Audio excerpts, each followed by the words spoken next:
One. Boom. Welcome to another episode of the Chef Fit podcast. And literally as I hit record, I forgot what fucking episode it is. Yes. It doesn't matter if that man's wearing a Leeds jersey. Get up. Get in. Get up. Episode 69. That's it. That's it. Frodo T. Baggins 60 or under pal. Fuck. Yeah, I tried to come up with a different gamer tag for each live video. You're hilarious, man. I thought that's a fucking great intro. Where did you do that? Did you ever do that before? No. I didn't have an intro when I had my old YouTube channel. My intro was the fucking Cash for Gold theme tune from South Park. It was brilliant. All was fucking class it was. But bit of context, Peter, that we're talking about. Peter, anytime Peter does a live video in the group, that's usually what he goes to. We all have interests. And my thing is, what's the beef? Now, I haven't said what's the beef once on a fucking podcast. But again, this man here, he's brought this in. I find it quite funny. Yeah, what's up, gamers? And then, I always say that the best gamer tag I ever saw, and it was in Halo 1 or Halo 2, and it was Nobbin Z Flange, and that still goes down as my absolute favorite gamer tag. And I never even when Xbox gave me the fucking gamer tag, I didn't even get to create it myself. They just gave me a shit name that just auto-generated. Credulous. What was it? Credulous 949. God, I went down mine and I could have had Peter. Yeah. That's where I was. I could have had Peter. He said, "Do you want to have Peter? Do you want to have this? Do you want to have that?" And it was all different variations from my email address. And I put in POBG and I got it. Boom. Straight off. So you were rocking out with that, were you? Big time, yeah. And then my other mate, back then, you didn't have to get all deep, like Nobbin Z Flange or Tronel's Dump I saw during the night, which was fucking hilarious. And one of my mates, his second name is Duffy, and his gamer tag is Duffy. And then my other mate, Stephen Cheney, he just put in S Cheney because that was the start of his email address. He got that straight away. There you go, man. There you go. POBG, I've always been into games, but far more of a casual gamer, never competitive. Peter was actually quite decent at a couple of fucking things. Yeah. And then when I started to slow down, I had to revert back to FIFA in order to be good against the 9-year-old kids that are destroying me on blading Call of Duty, you know. Some 12-year-old virgin in China doesn't give a fuck about your feelings, pal. Anyway, next episode, chaps. The industry is not an excuse. The industry is not an excuse. This is a deep one for you. This is going to be a deep episode. This is going to be probably a few feathers are going to be ruffled here, so to speak. So, what are we talking about? The industry isn't an excuse. Like, Peter, you can attest to this. Potentially, you did this at one point in time. I know when I was in the service industry, I was in the same mindset that because you're in this industry and you're working all the hours and you're dealing with all the stresses of the job and you're doing you've worked every weekend of your adult life, you know, and you can't remember the last time you had Christmas Day off and you can't remember any of these things. And yeah, you have it's harder than a fucking Mary down the road on a 9 to 5. Like, it's harder than that. We get that. And the thing is, what happens is your life can slowly just start spiraling downhill. And what we mean by that is obviously shit habits, diet goes to shit, drinking regularly, you know what I mean? Drugs on a regular basis, not sleeping, staying up late, days off are very unfulfilled, relationships can be affected, fucking kids can be affected, all of that shit can be affected. And the thing that I hear, which is so common, and the same mindset that I used to have, is it's my fucking job. You know, it's, you know, how's work, Cameron? Shit. You know, and that was just default for me. And I'm sure for yourself, Peter, at the height when it was at its worst, I'm sure it was a similar enough thing, you know, where you use this industry as I think it's almost like the excuse is the best word for it. It's like you use it as an excuse to not take care of yourself. You use it as an excuse for why things aren't happening in your life. You use it as an excuse for why you're not happy. You use it as a blanket excuse for everything. You use it as an excuse for why you can't help your kids with their homework. You use it as an excuse of why you can't go and do that family thing that's on next week. Yeah. You know what I mean? It's a blanket excuse. I know I can't. I'm working. I'm What's working. he say? Yeah, I'm in work. Christmas Day. Nah, can't. No. Jesus Christ. It's my first day. Christmas is the maddest time of the year. Even though we're closed, Christmas, maddest time of the year. That'd be my first day off after doing 11 straight splits in the lead up, you know? Death. So, there's definitely a massive degree of sympathy, and I don't want this episode to come across as you're a fucking piece of shit because you keep making excuses because your job is hard. But that's not the point here. That's not the point here. But what I'm trying to illuminate here, and anything that I try and get across in this podcast with Peter, is we're always trying to get you to move forward. We're always trying to get you to progress. We're always trying to get you out of the rut that you're in, to try and use your mind to get out of the rut, to think in a different way to get out of the fucking rut. And I'm telling you for a fact, and you said this to me the other day, Peter, whether we want to mention specifics or not, it was like there was a chef, and I've talked to plenty of chefs who are like this, that they're in such fucking disarray. They get abused with hours. Guys working 80, 90 hours, been doing that for 10 plus years, whatever the fuck it is, 10, 15 years, like completely overwhelmed, consumed by negativity, consumed by just bitterness, and they lash out at other chefs. They're fucking, anything you say to them, they're pissy about it, they moan about it. But they always come back for more, and they think that's the way it has to be. That's the way it is. This is the way I need to be. And this is the way the industry is. That's it. Done. Fucking over. And I would have a tendency that, yeah, maybe that's somewhat true, but that doesn't mean it has to be that way. It does not have to be that way. You can fucking do something about it. Like, do you know what I mean? You can do something about it. And I'm sure you can attest to this, Peter, and I'm sure you've talked to many chefs who are in that same boat. Like, yeah, 100%, man.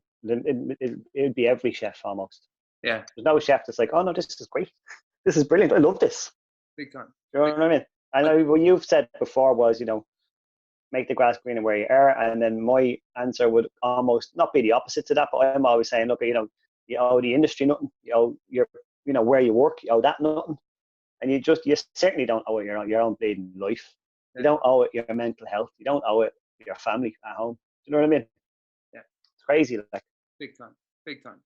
Here's the thing. It's like, for a lot of chefs, you'll get to a point, or at least I hope you get to a point where the industry, quote unquote, beats you down and you get your back to the wall and you have to do something about it. And you have to make a fucking change and you have to make a choice. Maybe that was what Peter ended up doing. What a lot of the guys who are in Chef Elite right now have ended up doing. Their back was to the wall. They were in a dark spot, physically and mentally, and they needed to make something happen.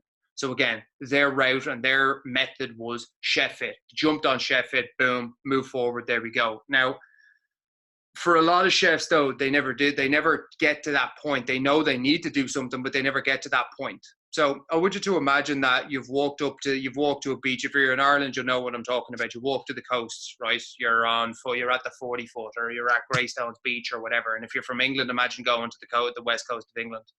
And I need you to imagine you're standing on the beach, right? And the industry is the ocean, and your goal of changing your life is the opposite country. So if I'm on the beach in Ireland, right, and the industry is the ocean that I'm stepping into, the Irish Sea, and I'm trying to fucking swim over to England, here's the thing. A lot of shit, how far do you think you'd be able to swim out if you were just swimming? You probably wouldn't get very far towards your fucking goal. That's what a lot of chefs do. They get in, the industry swallows them whole, and it ends up fucking drowning them. And they never take the effort to try and actually build a boat and think about what's the best way to cross it. They just go, I hate feeling like this, so I'm going to try a diet, or I'm going to try this, and then it ends up they'll swim out a little bit, do the diet, do the fucking program for a week or two, end up running out of breath, can't do it, get fucking washed back up on shore. Yeah? That's what happens to a lot of chefs. And they constantly blame the industry that they're in, which is the ocean. The ocean just keeps swimming, just keeps fucking biting me up, man. I keep fucking drowning. Like, it doesn't matter. It's always going to be like this. What you fail to realize is, because you keep using it as an excuse, you're actually stopping yourself from ever building a boat to cross that fucking thing. You know what I mean? The second you stop using the excuse and you start taking responsibility for why things are happening, you take more responsibility for your decisions, is the day that you fucking change your life. And what I mean by changing your life is, If you're looking at the horizon and you're saying, okay, Rod, I got to get across this ocean, it's like, cool. Well, listen, stop making excuses, take responsibility, and be fucking disciplined enough to follow through till you cross the ocean on that boat. So it might be hard to build a boat at first. You're going to have to spend a bit of time on shore. You're going to have to fucking get the materials. You're going to have to build the habits, all the routines, all of that shit. But eventually when you build your boat and you get in, your chances of making it across the ocean are much higher. You know, I know that's a bit of a strange analogy, like, but it's powerful though at the same time. You know, and it's like because a lot of chefs they do say, I feel like I'm drowning. Yeah, big time. You literally say that. We've had lads say it. Big time. And I feel like I'm drowning. I feel like I'm drowning. You know, that's what I was like before I got out. Yeah. What that it's fucking game over. Like. Yeah. Just that, like, I did feel like I was drowning. Yeah. In general, more than anything, like, but the last couple of restaurants I'd worked in, I felt like I was getting beaten down by them. And I remember with each one that I left, I kept feeling like, fucking hell, you know, it's always, you know, just come to a manager or the owner, or, you know, it's always like the industry. When there's a problem, it's the chef's fault. The solution to it it will always affect the chef. And when you get into the smaller restaurants and the better restaurants, then that actually gets worse. You think it would get better when you get to a better restaurant or a more successful restaurant. Magnifies. Yeah, big time. Yeah, it gets a lot more intense as well. You know what I mean? Like, I was working like smack bang in the middle of Dublin city centre, head chef in Thai restaurants, and it's so cutthroat, and the rents are so high that the default in every single restaurant is it's just pressure, money, save, and that's all passed in on to the chef. You know what I mean? Yeah, big time. And you take that on board. But the thing that you got to realize here is, like, what way do you have to think, and what way do you have to operate to circumvent the bullshit? You know what I mean? Because if you go from my answer always was change job. Exactly. But one thing it's like, oh, fuck that, I'm gone. Totally. But then what happens is you go to a new fucking place, and it's like you'll do it for a couple of months, and then the same shit happens again. Like you were saying to me before, you were talking to some guy, and it was the same thing. You're working with him, and he was like, he's in fucking bits, and he burns out, and he ends up going missing for a couple of months, and he's like, right, got this new job, I'm jumping back into it, it'll be different this time. It's never fucking different. It's never different. It's not. And the way you got to see here is, like, with a lot of chefs, you worry about things that are outside your control. So you spend so much time consumed by, it's the industry, it's my boss, he's a dickhead, this lad called in sick, fucking the hours are too long, this punter said this person left a review. Like, you get consumed by things that are outside your immediate control. And because you put the blame out there, you forget what's over here. And what's over here is fucking you, pal. You know what I mean? And that's what I mean by building that boat. It's like you're just swimming out and like you're swimming across an ocean. Of course you're going to fucking drown. Of course you're going to drown. Like, it's obviously going to happen. So it's always going to be the industry if you're doing that. But it's like, what if you actually took the time to build the boat, aka look at yourself and fucking sort your own shit out? You know what I mean? Like, what would happen there? Like, if you stop worrying about Tonto calling in sick and the amount of hours you're doing, and you actually worried about, hey, today, what can I do to improve my life? You know, maybe I could wake up an hour earlier. Maybe I could have a glass of water. Maybe I could go for a walk or a run. You know what I mean? Make it stretch out my hips instead of just going, oh, I'm fucking tired all the time, and my back's fucked, and constantly in a bad headspace. It's like, cool. But it's like, man, instead of just pinpoint pouring salt into the wound over and over and over again and magnifying it and keep making it worse and worse, why don't you try and take action to do something about it so it becomes less of an issue for you? This is the big problem with a lot of people in the world.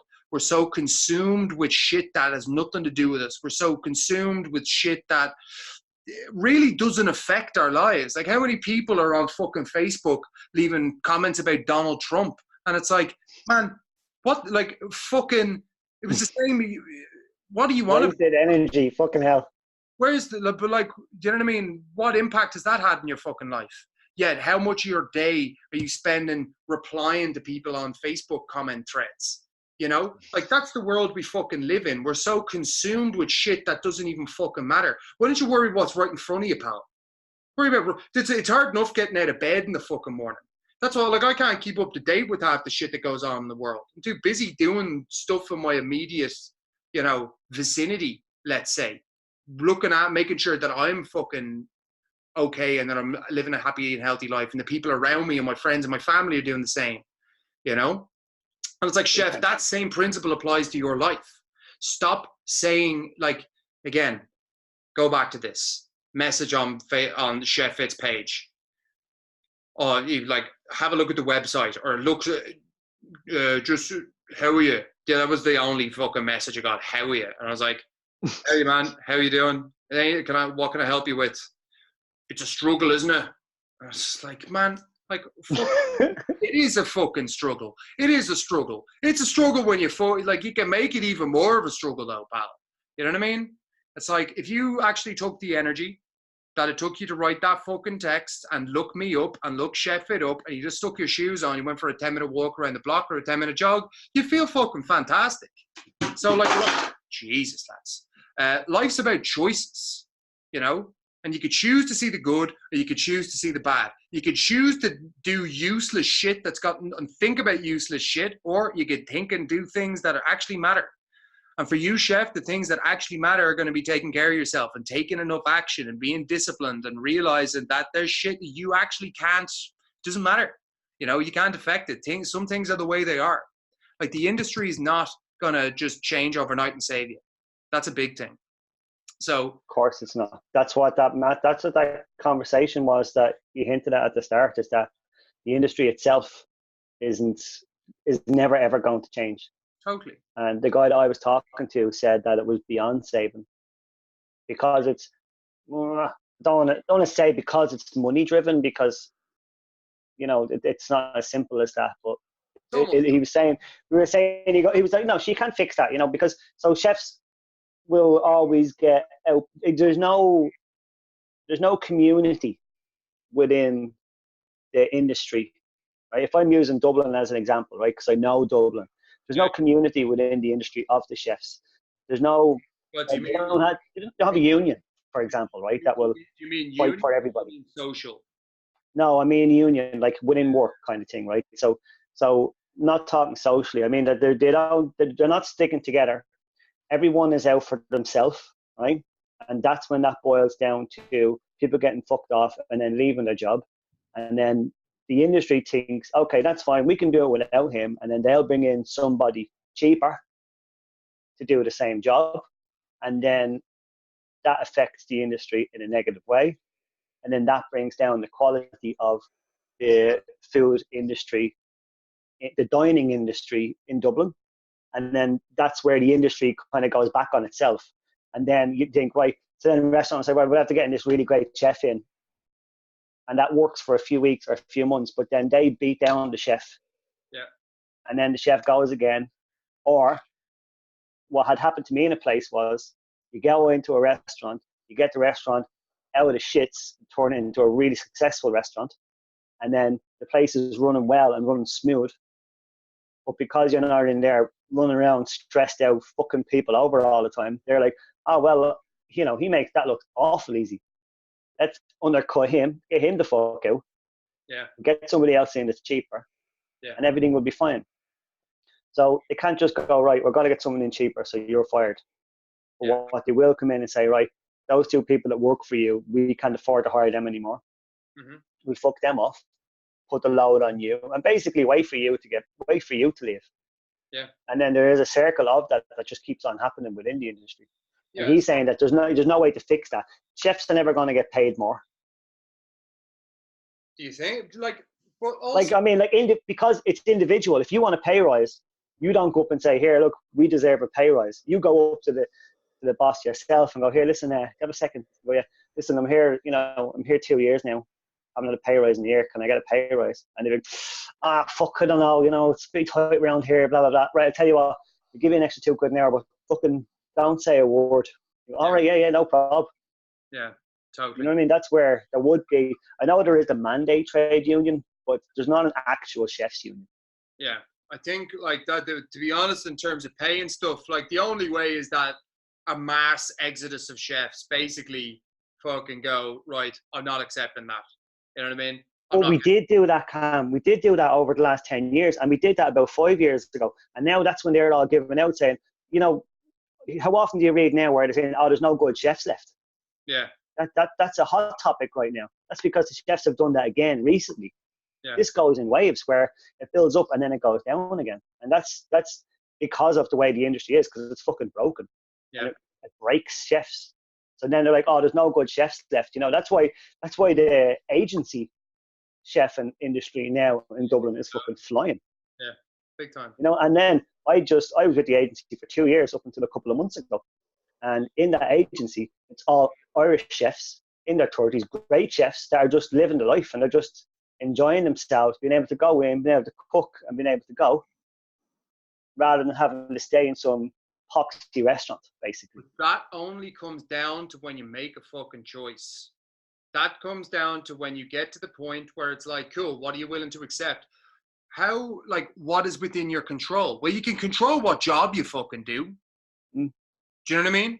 And it's this whole, like, it's the industry, and you'll just stay miserable in that same role. Do you know, like, I've met people who I used to work with, whether that be front of house or in the kitchen, and it's like, people, they were talking fucking 5 years ago, how the fuck, I need to get the fuck out of here. This is a fucking joke. I'm going back to college. You know what I mean? I went back to eating a place I was working in a couple of years back. It's like two of the fucking assistant managers who They're were still there.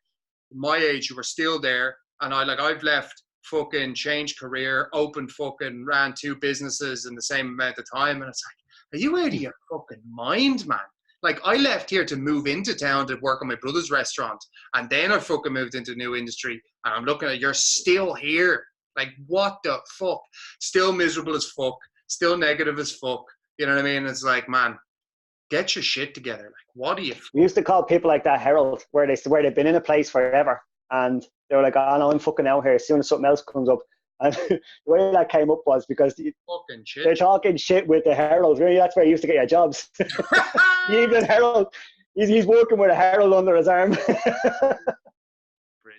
Absolutely brilliant. And the amount of people you see like that as well, and they're the ones that are getting fucking huge, and the years are piling on them, and the pounds are piling on them.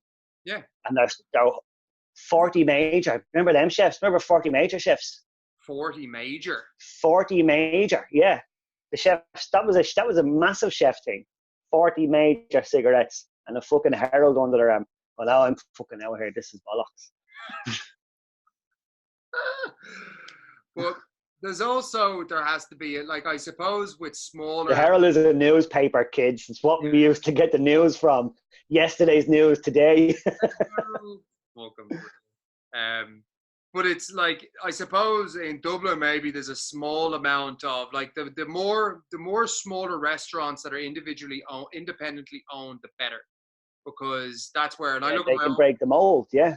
it's in their hands. I look at my brother's pay structure in Variety Jones. Everyone gets paid the same, all of them. He's the fucking owner and head chef, pays himself the same wage as his fucking sous chef, pays the fucking front of house the exact same as he gets. Everyone splits the tips at the end of the week. Everything is done equally. That's it, done, over. You know, and it's slightly, and it'd be higher than what your average would be. You know what I mean? And that's a staff of fucking 5 or 6 people. So brilliant. It's like but in his mind, I remember having that same conversation with him a while back, and he's always been like, you know, people are fucking complaining about no chefs. Like, no one's fucking paying chefs. That's why. So it's like, you start fucking paying people what they're worth, then you're going to get, and you keep paying people fucking peanuts, you're going to get monkeys. It's as simple as. And then you get shit food. Big time. And I think it goes back to, this mentality of, that's the way it is, that's fucking it, fuck you. You know what I mean? It's like, no, that's actually part of the problem. Because that's almost, because you're still the twat who complains about fucking everything, but you're still showing up to get abused. Do you know what I mean? As opposed to going, either this place is shit, I go and find something else, or I'm going to go to agency or whatever, contract catering or something. You know what I mean? But no, you go into that same shit every single time. Because it's a mentality. It's a mentality. It's a victimhood. Like, people love the outrage. People love to wear that as a fucking badge of honor. That fucking burden of, like, I used to kind of do it when I was younger as well. Like, I always used to take pride that I worked jobs that I worked 60, 70-hour weeks in, because I would say, I work fucking harder than you. That was my mentality. I always had a chip on my shoulder about that. And it was always a Martyr. kind of weird victimhood thing. What I realized was I was never fucking happy. I was never happy. And now with ChefFit, it's like, okay, cool. Yeah, sure. It's a lot of responsibility running my own business and I have to make sure everything runs fucking smoothly. But at the end of the day, I've got more time than I've ever had in my life. I have a lot more freedom. And it's like, shit, why the fuck was I so consumed with this badge of honor, trying to be a martyr to the cause, when it's like, shit. Now, obviously, it took me a gigantic, gargantuan effort to get it to this point. But it's like, fuck me, that's what you should strive to have a bit more freedom in your life. Like if you're miserable and you just keep perpetuating the misery, so what are you talking about, man? What are you talking about? So getting a bit more practical here, like what I would be saying is you can't change the industry, so you have to change yourself. That's from where I'm coming from. That's what needs to happen. You can't change the industry. You need to change yourself. Like it always goes back to, right, the way stop worrying about all these shit that the shit that you can't control. And it's like, cool, what can you control? Well, I'll tell you what you can do. You can control your decisions. You can control your reaction to things. It's like if you come in and you fly off the handle straight away and you're snappy with fucking chefs, someone's done something wrong and you fucking flip the fuck out, or whatever it is, or it's like your fucking kids and you're so tired so you end up snapping at them, or it's your missus. It's like you have a choice on what your reactions and what your emotions are.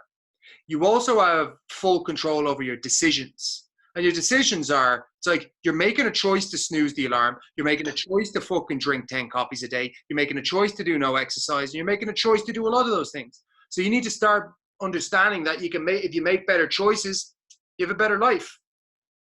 Very simple. Better choice. One of our friends did that about 3 months ago, went into work and said, right, I'm not doing this anymore, but I am going to stay here. But from now on, I'm not doing a minute over 40 hours. I'm not working Saturday mornings. I won't be called on my day off, and I won't be left short-staffed. And now what he did was he made the grass greener where he was. He took control of his life. He turned fucking everything around, if you know who I'm talking about. And he, within... rhymes with Dean Kernan. Jim Dearnan, I get you. I'm with yeah, you. well, he now, like, up until a few months ago, so he's in from day one in ChefFit, and up until about 4 or 5 months ago, he was working all the hours, and he went in and said, right. I remember that, actually. I remember that. He's like, I'm not going to do it anymore. And we were outside my gaff in his car last week, and he goes, oh, no, that doesn't happen anymore. He goes, I go in, and then I do my 40 hours, and then I'm gone. I'm there for all of it. I do all this. I do the Saturdays. I do the Sundays. I have the shit days off, but I've taken a lot of the stress out, and I've taken all of the over responsibilities away from it. Yeah. And then I have my time for me. Like part of his, not a deal, like when he wasn't going in and throwing a chair around saying, right, I'm going to leave if you don't do this. But he was like, right, I want to do my park run. I want to see my kids more. I don't want to be stressed. I don't want the whole weight of the restaurant being thrown on me because the head chef's a bit of a faffer. And they were like, right, okay, fair enough. And he changed it. He made the grass greener where he is. And now he's happy in that place-ish. Proactivity. Yeah. Proactivity. I always find, I had an interesting conversation with my missus, Ella, the other day, and we were talking about proactivity as a principle. Like, when people say principles, they don't really understand what you're talking about. Imagine it like this. Like, it's like the 10 Commandments. It's like, it's a law. And if you break the law, you get reprimanded. You get a fucking slap on the wrist, you get thrown in fucking jail, you get a fine in some way. And life works the very same way, because there's laws in life that if you fuck around, if you don't follow the law, you're going to get fucked over. So for example, proactivity. What's being proactive? Proactive means if you ask me to do something, I say no problem, and it gets done. Somebody who's not proactive, you ask them to do something, and they go, yeah, I'll ask, I'll see. Do you ever go into a shop and fucking, you ever get people working in retail, don't know their fucking arse from their elbow, and you're asking them for something, I'll check with the manager, and fucking, I'm not too sure. It's like that example in your life. If you're not proactive in situations where you can just go, yeah, no problem, and you act first, then you're going to get reprimanded. Because then if you don't act, You're going to fucking, like, if he hadn't have taken action, if he hadn't have been proactive and stepping into that situation and going, actually, no, I don't want to fucking get fucked over anymore. I'm not taking the weight of the world on my shoulders and work. I'm not doing overtime. I'm not getting shafted. I'm not getting my fucking Saturday mornings taken away from me anymore because some dickhead is fucking calling in sick. I'm not doing it anymore. That's it. That's proactivity. That's you stepping forward and taking action. And action cures everything. Whereas if you don't take action, it's like breaking the law. That's what it means. So you don't do fuck all about your situation. It's going to get worse. If you do something, it might not always be the best outcome, but something will fucking happen. You need to happen to things. Things should not be happening to you. Like, that's the way you need to, that's a fucking mindset. That's the way you adopt it. You know, it's like for anything that feeds into everything that you're doing. Proactivity. Why don't you try planning out your, I just don't have time. Why don't you try planning out your week and actually just going, hey, right, I did, maybe if I fucking, well, I actually have, I'm not in till 11 o'clock on Wednesday and Thursday there. So maybe I'll go for a run at 9:30, you know what I mean, after I take the kids to school, and then I'll fucking get it done then. Oh, I just don't have time. It's like, no, if you were proactive enough, you would have planned out that fucking schedule, you know? And it's like, you would have gotten up when your alarm went off and you would have gone and executed the plan. Like, proactivity is a law, and if you fucking break it, you're fucked. And a lot of chefs that blame the industry are not proactive. They're reactive. They're waiting for something. They're waiting for something to complain about. They're waiting for someone to tell them what to do. They're waiting for something to happen, waiting for the industry to fucking turn around. It's like, it's not going to happen. It's not going to happen. You need to be proactive in fixing your fucking life. No one's going to do it for you. No one is going to do it for you. Very fucking simple. If you do nothing will change. It's very simple. Exactly. You do nothing, nothing will change, you know? And if you're, and even worse than doing nothing is having excuses for doing nothing, you know? It's the industry, it's the hours, it's this, I've no energy, I've nothing. And it's just like this lie down and die attitude. It's like everyone will dwell in the pit for a certain amount of time. Everyone will dwell in the pit. I've been in the pit. Peter's been in the pit. We've all hit obstacles. We've all had moments where we're not at our fucking 100%. You know what I mean? But I'm not going to stay there for years on end and then blame something else for that happening. It's like, nah, man. You have to change your own life. If you want to make it happen, you got to change your life. That's it. Game, set, and fucking match, my friend. If you charge into the ocean and start flapping around and it chews you up and spits you out, and you survive, and you only got 100 feet out, do you think that if you just go back and go, run in again, same shit, that something different is going to happen? Yeah. No, you get chewed up and you get spat out again. Big time. So it's like, instead of doing that, go back to shore, build a fucking boat, and then get in the ocean, and then go across the channel, or go across the fucking Irish Sea, or whatever it is. Do you know what I mean? Have a pina colada first. Yeah, that's it. Get your raft together. That's it, pal. But that boat analogy is everything, because it's going to take you a little bit of time to build a boat, but it's going to take you a bit of time to have a structure, to have a routine to everything, to fucking build your habits, to get in the rhythm of doing stuff. And then once that boat's built, it's like, that's what you can fall back on. You know what I mean? And now you can move the fucking thing forward. And now you can get across the ocean and you're not risking drowning. Peter's a good example. You know, it's like he's built his boat. He's on the ocean. He's already fucking, he's cruising. He's nearly there, like, you know.